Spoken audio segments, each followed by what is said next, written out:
ಅಭಿಭಾವನ್ ಕೋಪ ಈ ಕ್ಷಣಕ್ಕೆ ಸರಿಯಾಗೇ ಇದೆ. ಅವ್ರ ದೃಷ್ಟಿಕೋನದಲ್ಲಿ ಅವ್ರ ಕೋಪಕ್ಕೊಂದು ಅರ್ಥ ಇದೆ. ಅವ್ರು ನಿಮ್ಮ ಜೊತೆ ಮಾತ್ರ ಅಲ್ಲ, ಹೋಮದ ದಿನ ನನ್ನ ಜೊತೆನೂ ಕೋಪದಲ್ಲೇ ಮಾತಾಡಿದ್ರು. ಏನು ಮಾತಾಡಿದ್ರು ಬಿಂದು? ಅಮ್ಮಯ್ಯನ ಮೇಲಿರೋ ಕೋಪ ನಮ್ಮ ಮನೇಲಿ ಎಲ್ಲರ ಮೇಲೂ ಇದೆ. ಅವ್ರ ಪರವಾಗಿ ನಾನು ಸಾರಿ ಕೇಳ್ತೀನಿ ಬಿಂದು. ಅವ್ರ ಮಾತನ್ನ ಮನ್ಸಿಗೆ ತಗೋಬೇಡ. ನೋಡಿ ಅಕ್ಕ, ಅಭಿಭಾವ ಕೋಪ ಮಾಡ್ಕೊಂಡಿರೋದ್ರಲ್ಲಿ ಒಂದು ಕಾರಣ ಇದೆ. ಅವ್ರ ಮಾತಿಂದ ನಾನೇನು ಬೇಜಾರು ಮಾಡ್ಕೊಂಡಿಲ್ಲ. ನಿಮ್ಮ ಹತ್ರ ಯಾರಾದರೂ ಬಂದು ವರದಾ ಅವ್ರ ಬಗ್ಗೆ ಆಗಲಿ ಅತ್ತೆ ಬಗ್ಗೆ ಆಗಲಿ ತಪ್ಪಾಗಿ ಮಾತಾಡಿದ್ರೆ ನೀವು ನಂಬ್ತೀರಾ? ಇಲ್ಲ ಅಲ್ವಾ?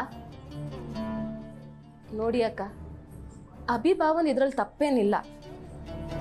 ಅವ್ರ ಅಪ್ಪ ಅಮ್ಮ ತೀರ್ಕೊಂಡ್ಮೇಲೆ ಅವ್ರ ಅತ್ತೆ ಅಂದಿರೋ ಅವ್ರನ್ನ ತುಂಬ ಚೆನ್ನಾಗಿ ನೋಡ್ಕೊಂಡಿದ್ದಾರೆ. ಅವ್ರ ಅಪ್ಪ ಅಮ್ಮನ ಜಾಗನ ತುಂಬಿದ್ದಾರೆ. ಅವ್ರ ಬಗ್ಗೆ ಯಾರೇ ವಿರೋಧವಾಗಿ ಮಾತಾಡಿದ್ರು ಅವ್ರಿಗೆ ಸಹಿಸ್ಕೊಳಕ್ಕಾಗಲ್ಲ ಅಲ್ವಾ? ತುಂಬ ನಂಬಿದ ಆದ್ಯ ವಿಚಾರದಲ್ಲೂ ಹಾಗೆ ಆಗಿದ್ದು. ತಂದೆ ಸ್ಥಾನದಲ್ಲಿ ನಿಂತಿದ್ದ ಅಭಿಭಾವಂಗೆ ಆದ್ಯ ಮಾಡಿದ್ದು ಅನ್ಯಾಯನೇ.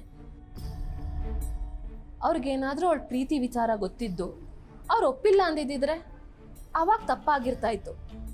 ಅವ್ರಿಗೇನು ವಿಚಾರನೇ ಗೊತ್ತಿಲ್ಲದೆ ಆದ್ಯ ಮದುವೆ ಮಂಟಪದಿಂದ ಓಡೋಗಿದ್ದು ತಪ್ಪೆ. ಕೊನೆಗೆ ಅವಮಾನ ಅನುಭವಿಸಿದ್ದು ಅಭಿಭಾವನೆ. ಎಲ್ಲದಕ್ಕಿಂತ ಹೆಚ್ಚಾಗಿ ಅವ್ರು ನಿಮ್ಮ ಗಂಡ. ನಿಮಗೆ ಬೈಯೋ ಅಧಿಕಾರ ಅವ್ರಿಗಿದ್ದೇ ಇದೆ. ಆದ್ಯ ವಿಚಾರದಲ್ಲಿ ಅವ್ರು ನಿಮ್ಮನ್ನ ಮಿಸ್ಟೇಕ್ ಮಾಡ್ಕೊಂಡಿದ್ದಾರೆ. ಅವ್ರಿಗೆ ಅದರಲ್ಲಿ ನಿಮ್ಮ ತಪ್ಪೇನೂ ಇಲ್ಲ ಅಂತ ಗೊತ್ತಿಲ್ಲ.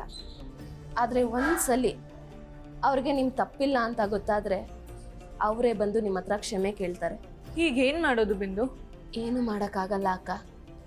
ನಮ್ಮ ಹತ್ರ ಇವಾಗ ಪ್ರೂಫ್ ಇಲ್ಲ. ತಾಳ್ಮೆನೆ ನಮಗೆ ಒಂದೇ ಒಂದು ದಾರಿ. ಥ್ಯಾಂಕ್ಸ್ ಬಿಂದು, ನನ್ನ ಜೊತೆ ಇದ್ದು ನನಗೆ ಧೈರ್ಯ ತುಂಬ್ತಿರೋದಕ್ಕೆ. ಇಟ್ಸ್ ಓಕೆ ಅಕ್ಕ, ನಾನು ಯಾವಾಗಲೂ ನಿಮ್ಮ ಜೊತೆ ಇರ್ತೀನಿ. ಮಾವ ಒಬ್ಬರು ಹುಷಾರಾಗಿ ಮನೆಗೆ ಬಂದುಬಿಟ್ರೆ ಮನೆ ಮತ್ತೆ ನಂದಾಗೋಕುಲ ಆಗಿಬಿಡುತ್ತೆ.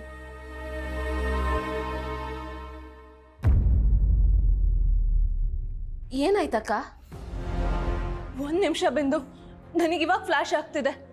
ದೊಡ್ಡಪ್ಪನ ಕಿಡ್ನಾಪ್ ಮಾಡ್ಕೊಂಡು ಹೋಗಿ ಸಾಯಿಸೋಕೆ ಪ್ರಯತ್ನ ಮಾಡಿದವರು ದೊಡ್ಡಪ್ಪ ಬದುಕಿದ್ದಾರೆ ಅಂತ ಗೊತ್ತಾದ್ರೆ ಕೊಲೆ ಮಾಡಕ್ಕೆ ಟ್ರೈ ಮಾಡಲ್ಲ ಅಂತ ಏನು ಗ್ಯಾರಂಟಿ ಬಿಂದು?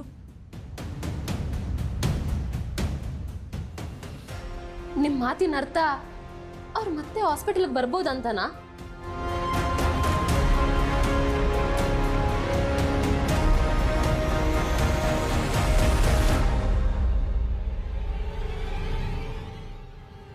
ಅಂದಾಗೆ ನಿಮ್ಮ ಹೆಸರೇನು? ಹೆಸರು ತಿಳ್ಕೊಂಡು ನೀನೇನು ಮಾಡ್ತೀಯ ಪವಿತ್ರ? ದುಡ್ಡು ತಗೋ, ನಿನ್ನ ನೀನು ಕಾಪಾಡು.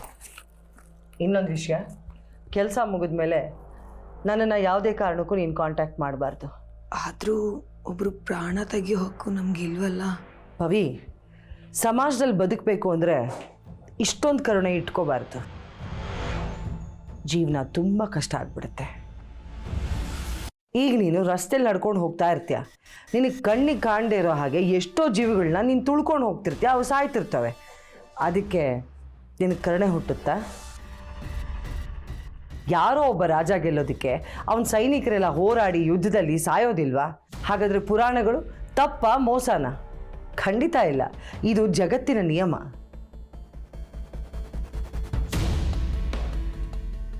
ಅವನು ಬದುಕಿರ್ತಾನೋ ಸತ್ತಿರ್ತಾನೋ ಅದರಿಂದ ನಿನಗೇನು ಉಪಯೋಗ ಇಲ್ಲ. ಆದರೆ ಅವನು ಸತ್ತರೆ ನನಗೆ ಒಳ್ಳೆಯದು, ಇಲ್ಲ ಅಂದರೆ ನನಗೆ ತೊಂದರೆ ಆಗುತ್ತೆ.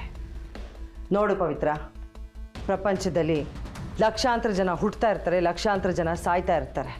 ಇವನೊಬ್ಬ ಸತ್ತರೆ ಭೂಮಿಗೆ ಭಾರ ಕಡಿಮೆ ಆಗುತ್ತೆ ಅಷ್ಟೇ. So it's okay. ಸರಿ, ಕೆಲಸ ಇವತ್ತೇ ಮುಗಿಬೇಕು, ಅರ್ಥ ಆಯ್ತಾ?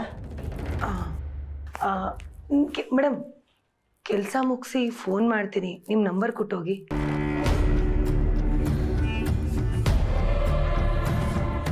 ತುಂಬ ಓವರ್ ಸ್ಮಾರ್ಟಾಗಿ ಬಿಹೇವ್ ಮಾಡಬೇಡ. ನೀನು ಎಷ್ಟೇ ಪ್ರಯತ್ನ ಮಾಡಿದ್ರು ನನ್ನ ಹೆಸರು, ನನ್ನ ಅಡ್ರೆಸ್ಸು, ನನ್ನ ಫೋನ್ ನಂಬರ್ ಇದು ಯಾವುದು ನಿನಗೆ ಸಿಗೋದಿಲ್ಲ. ನೀನು ಸಾಯಿಸಿದ ತಕ್ಷಣ ಅವನು ಸತ್ತಿದ್ದಾನೆ ಅನ್ನೋ ಇನ್ಫಾರ್ಮೇಷನ್ ತಾನಾಗೆ ನನ್ನ ಹತ್ರ ಬಂದು ತಲುಪುತ್ತೆ. ನಿನ್ನ ಪ್ರತಿಯೊಂದು ಮೂಮೆಂಟು ನನಗೆ ಗೊತ್ತಾಗುತ್ತೆ.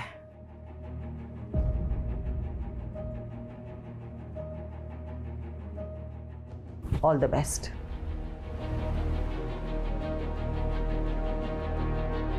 Be careful.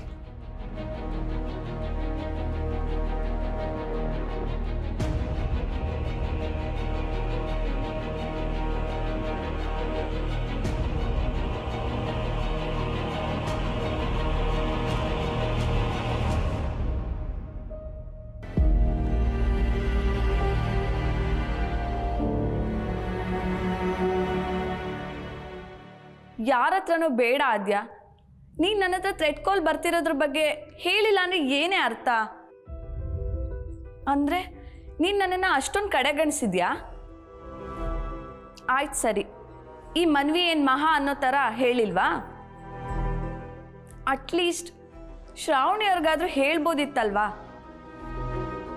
ಅವರು ನಿನ್ಗೆ ಬೇಡವಾದ್ರ ಆದ್ಯಾ? ಈಗ ನೋಡು, ಎಲ್ಲರೂ ನಿನ್ನ ಆಪೋಸಿಟ್ ಆಗಿದ್ದಾರೆ. ಇಲ್ಲಿ ಯಾರು ನಿನ್ನ ಮಾತಿಗೆ ಬೆಲೆ ಕೊಡಲ್ಲ, ಯಾರು ನಿನ್ನ ಪರವಾಗಿ ನಿಲ್ಲಲ್ಲ. ನಿನ್ನ ಭಯ ಇವತ್ತು ನಿನ್ನನ್ನು ಒಂಟಿ ಮಾಡಿದೆ.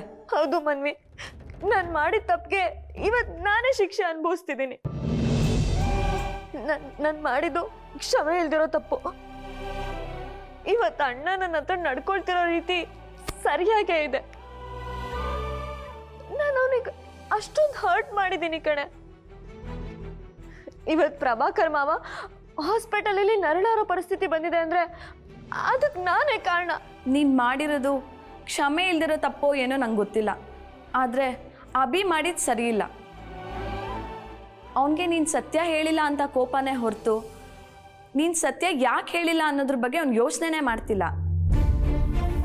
ದೊಡ್ಡಮ್ಮಂಗೆ ಆಗಿರೋ ಅವಮಾನಕ್ಕೆ ಅಭಿಗೆ ಯಾರನ್ನು ಕ್ಷಮಿಸೋ ಮನಸ್ಸೇ ಬರ್ತಾ ಇಲ್ಲ. ಅಭಿ ತಲೆಗೆ ಯಾರಾದ್ರೂ ವಿಷಯನ ತುರುಕ್ಬೇಕು, ಆವಾಗಲೇ ಅಭಿಗೆ ಅರ್ಥ ಆಗೋದು ಅನ್ಸುತ್ತೆ. ಯಾರು ಏನು ಮಾಡೋದು ಬೇಡ ಮನ್ವಿ. ಯಾಕೆ ಮಾಡಬಾರ್ದು? ನಿನ್ನ ಹಾಗೆ ಎಲ್ಲ ವಿಷಯಗಳನ್ನು ಮುಚ್ಚಿಟ್ಕೊಂಡು ಬಚ್ಚಿಟ್ಕೊಂಡು ಇನ್ನೊಂದಿಷ್ಟು ಸಮಸ್ಯೆಗಳಾಗಿ ಸಂಬಂಧಗಳು ಚೂರು ಚೂರು ಆಗೋದನ್ನು ನೋಡ್ಕೊಂಡು ಕೂತ್ಕೋಬೇಕಾ? ಏನು ನಿನ್ನ ಮಾತಿನ ಅರ್ಥ ಮನ್ವಿ? ಅಭಿಗೆ ಎಲ್ಲ ವಿಷಯನೂ ಅರ್ಥ ಮಾಡಿಸ್ಬೇಕು ಅಂದ್ಕೊಂಡಿದ್ದೀನಿ. ಆ ಕೆಲಸನ ನಾನೇ ಮಾಡ್ತೀನಿ. ಏನು ಹೇಳ್ತಿದ್ಯಾ ನೀನು? ಅಂಥ ಕೆಲಸ ಎಲ್ಲ ಮಾಡಕ್ಕೆ ಹೋಗ್ಬೇಡ. ನೀನು ಮಾಡಿದ್ದು ತಪ್ಪು, ಆದರೆ ಪಾಪ ಅಲ್ಲ. ಪ್ರಪಂಚದಲ್ಲಿ ಮಾಡದೇ ಇರೋ ತಪ್ಪೇನು ನೀನು ಮಾಡಿಲ್ಲ. ಇದನ್ನ ಇಲ್ಲಿಗೆ ಬಿಟ್ರೆ ದೊಡ್ಡದಾಗುತ್ತೆ ಹೊರತು ಯಾವುದೇ ಕಾರಣಕ್ಕೂ ಬಗೆಹರಿಯಲ್ಲ ಆದ್ಯಾ. ಅಣ್ಣ ತಂಗಿ ಪರ್ಮನೆಂಟ್ ಆಗಿ ದೂರ ಆಗೋಗ್ತೀರಾ, ಹುಷಾರ್. ಅದಕ್ಕೆ ನಾನು ಅವಕಾಶ ಮಾಡಿಕೊಡಲ್ಲ. ಅಲ್ಲ ಮನ್ವಿ, ನನ್ನ ಮಾತು ಕೇಳೋ ಮನ್ವಿ.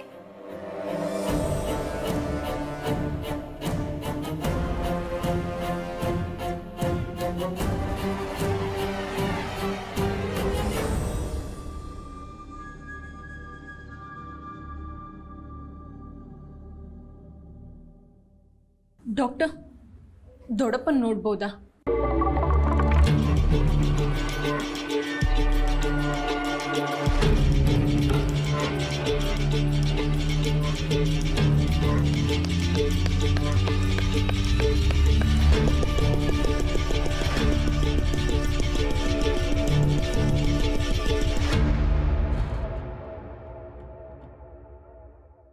ಸಾರಿ ಶ್ರಾವಣಿ, ಪದೇ ಪದೇ ಐಸಿ ಒಳಗಡೆ ಯಾರೊಂದು ಬಿಡೋಕ್ಕಾಗಲ್ಲ. ಪ್ಲೀಸ್ ಡಾಕ್ಟರ್, ಒಂದೇ ಒಂದು ನಿಮಿಷ ನೋಡ್ಕೊಂಬಂದ್ಬಿಡ್ತೀನಿ.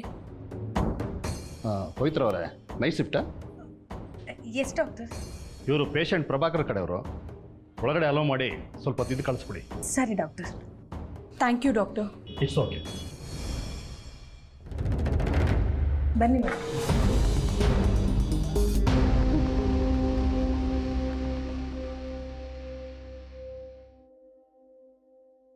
ಅಭಿ, ಹೊರಗಡೆ ಹೋಗಿದ್ಯಾ?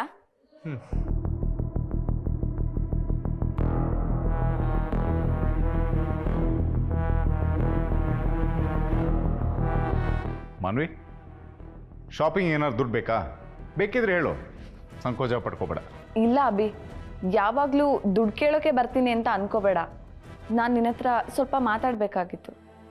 ನಾನು ನಿನ್ನ ಅಣ್ಣ ಕಣೆ, ಏನು ವಿಷಯ ಅಂತ ಹೇಳು. ಅದು ಆದ್ಯ ವಿಚಾರ ಮಾತಾಡಬೇಕಾಗಿತ್ತು.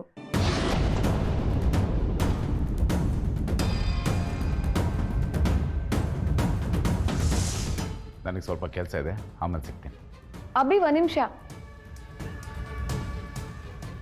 ಪಾಪ ಆದ್ಯ, ಅವಳ ಸ್ಥಿತಿ ನೋಡೋಕ್ಕಾಗ್ತಿಲ್ಲ. ಅವಳ ಹತ್ರ ಒಂದ್ಸರಿ ಮಾತಾಡ್ತೀಯಾ?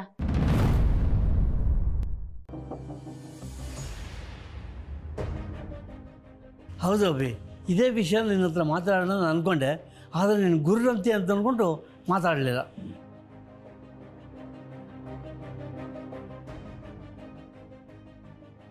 ಈಗ ಮನ್ವಿ ಹೇಳ್ತಿದ್ದಾಳೆ ಅಂತ ಅಂದಮೇಲೆ ನಾನು ಸುಮ್ಮನೆ ನಿಂತ್ಕೊಂಡ್ರೆ ತಪ್ಪಾಗುತ್ತೆ. ದಯವಿಟ್ಟು ಅನ್ಸುತ್ತೆ ಮಾತಾಡೋ.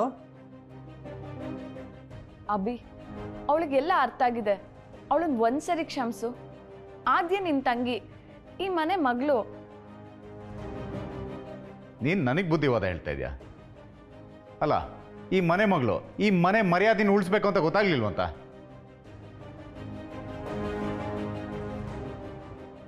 ಈಗ ನೀನು ಬಂದು ನನಗೆ ಅರ್ಥ ಮಾಡ್ಸಂಗೆ ಆದ್ಯಂಗೆ ಹೋಗಿ ಅರ್ಥ ಮಾಡ್ಸೋಕ್ಕಾಗ್ಲಿಲ್ವಾ?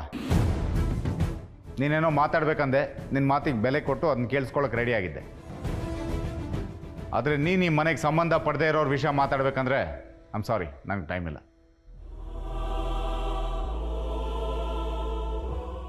ಆ್ಯಂಡ್ ಯಾರ್ಯಾರಿಗೂ ನಂಗೆ ಟೈಮ್ ವೇಸ್ಟ್ ಮಾಡೋಕ್ಕೆ ಇಷ್ಟ ಆಗಲ್ಲ ಮಾನ್ವಿ. ನೀನು ಆದ್ಯ ಜೊತೆ, ಶ್ರಾವಣಿ ಜೊತೆ ಸೇರ್ಕೋ, ಪರವಾಗಿಲ್ಲ. ಆದರೆ ನನ್ನ ಹತ್ರ ಅವ್ರ ವಿಷಯ ಮಾತಾಡಬೇಡ. ಯಾಕೆ ಮಾತಾಡಬಾರ್ದು ಅಭಿ?